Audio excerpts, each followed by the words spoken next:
What's up mga idol? Ito na ang bagong dupe na plant sa Plants vs Brainrot. Ngayon lang nila nilik kung saan kunti na lang ang server na natira kasi nag-shutdown na, pero meron pa naman daw sa public server. Check nyo na lang kung gusto nyo ito gawin.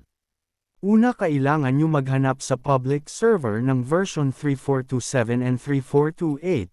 Pagkatapos dapat dalawa ang account mo, ang main account at ang alt account.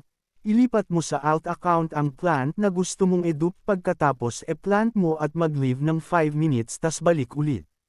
Pagkabalik mo sa server, shovel mo ang plant na gusto mong i-dupe at gift mo agad sa main account mo.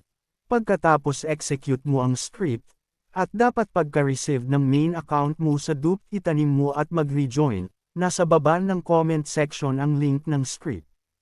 At paalala, wag nyong damihan ang pag-dupe kasi hindi na yan malalagay sa lupa pag sobrang dami na. At yun lang mga idol, gawin nyo na habang merong pang old server sa public server.